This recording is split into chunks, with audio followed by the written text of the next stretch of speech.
대기업 임원은 모든 샐러리맨들의 희망상이지만 아무나 오를 수 없는 자리이기도 합니다. 높은 연봉에 누리는 혜택도 많지만 그 자리를 견뎌내야 하는 중압감 때문에 스트레스도 큰데요.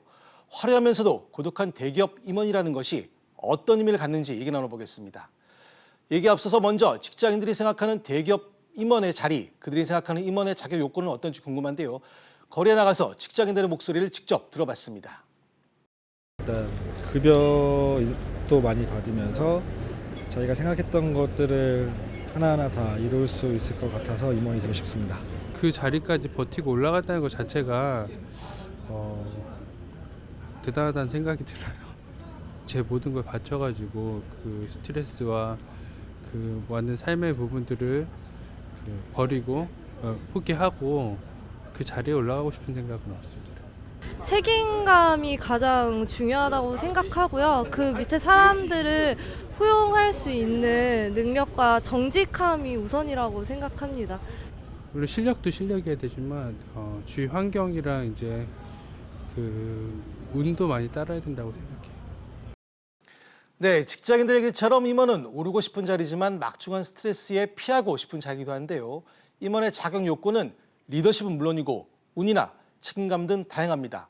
자, 김현우 기자가 보기에 임원의 조건 뭐라고 생각하십니까? 네, 새로운 임원이 임명되면은 다양한 이유가 붙지 않습니까? 네. 강력한 리더십, 업무에 대한 열정, 원활한 대인관계 등 뭐 이런 조건이 붙습니다. 예. 그런데 대한석탄공사 사장까지 지냈던 조관일 소장은 이런 자신의 저서 임원의 조건에서 이런 이유는 단지 임원이 되고 난 후 붙인 그럴듯한 이유일 뿐이라고 지적했습니다. 예. 조 소장은 수능 만점자가 자신의 비결을 교과서 위주 공부라고 하는 것과 같은 것이라고 비유했습니다. 예. 그래서 조 소장은 임원이 되는 조건을 회사에 돈을 얼마나 많이 벌어다 줬느냐, 성과가 얼마나 좋으냐, 이것이 바로 임원이 되는 조건이라고 꼽았는데요. 예.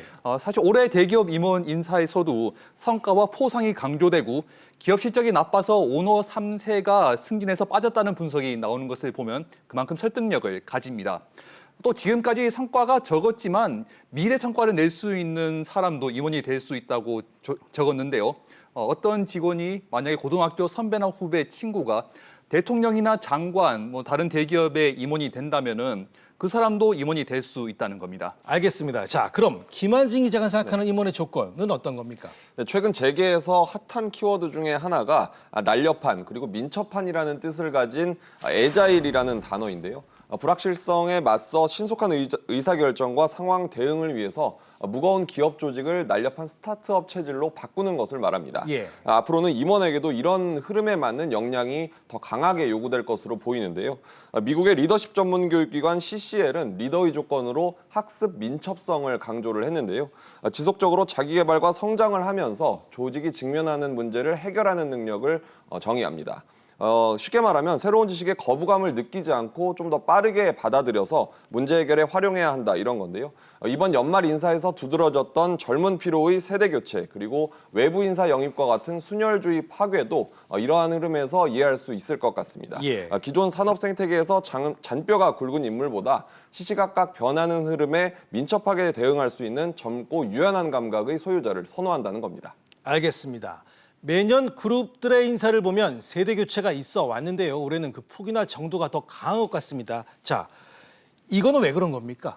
네, 최근 대내외 경제기관에서 내놓는 우리나라 내년 경기 전망은 올해보다 힘들 것이다. 이런 전망이 우세합니다. 네. 다음에 경기 전망의 바로미터가 되는 연말 대기업 정기 인사에서도 이런 흐름을 엿볼 수가 있는데요. 이번 인사를 보면 나이가 많은 임원들은 퇴출하고 임원 승진을 최소화하는 분위기가 대세입니다. 현대차의 경우도 60대 경영진이 대거 물러나는 인적 쇄신이 이루어졌고 삼성과 SK는 임원 승진 인원이 지난해보다 줄었습니다. LG는 임원 승진 수는 늘었지만 전체 임원 수는 거의 그대로여서 자리에서 물러난 임원도 그만큼 늘어났다 이런 얘기인데요. 대기업에서 인력을 줄인다는 것은 내년 사업 전망에 대한 불확실성이 크다 이렇게 해석을 할 수 있습니다. 예. 또한 사업 구조 재편 작업이 속도를 내는 가운데 젊은 인재를 적극 기용해서 신산업 경쟁에서 우위를 점하겠다 이런 전략이라는 분석도 있습니다. 네. ICT 기반의 기존의 주력 제품들을 고도화하는 부분도 있고 비즈니스 모델을 새롭게 바꿔나가는 이런 부분들이 필요하다 보니까 기존에 있던 어떤 경험 지식 이런 것 보다는 새로운 어떤 그 지식으로 무장된 젊은 사람들이 해가지고 엄중한 환경을 돌파하고자 하는 측면에서 예, 그리고 매년 대기업이 임원 인사를 낼 때마다 관심이 쏠리곤 하는데요.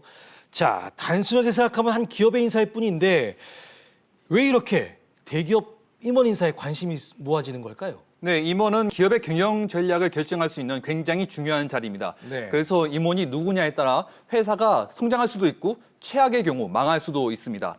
두 가지 사례를 설명해 드리겠는데요. 먼저 미국의 마이크로소프트, 굉장히 유명한 회사죠.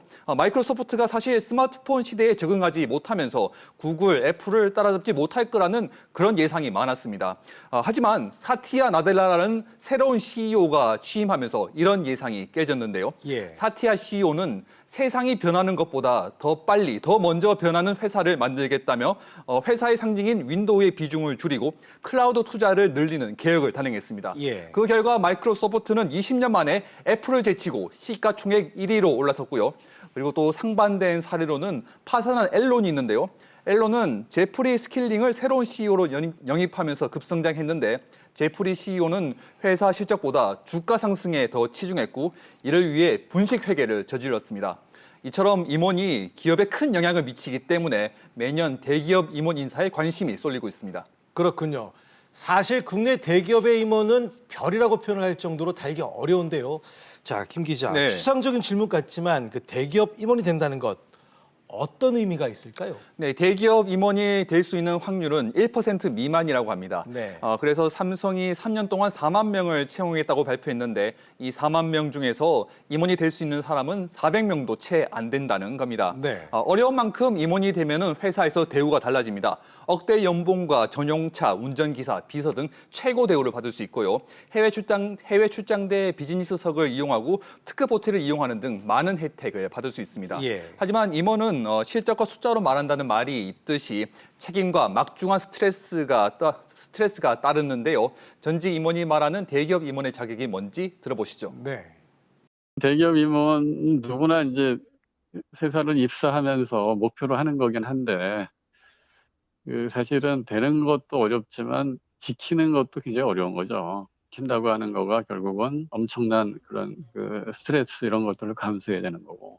근데 이제 현재의 실적을 이제 내는 것도 중요하지만 미래도 봐야 되잖아요. 그러니까 미래에 대한 준비도 해야 되니까 결국은 현재와 미래를 다 고민해야 되는 그런 사람들이 이제 그 임원인 셈이죠.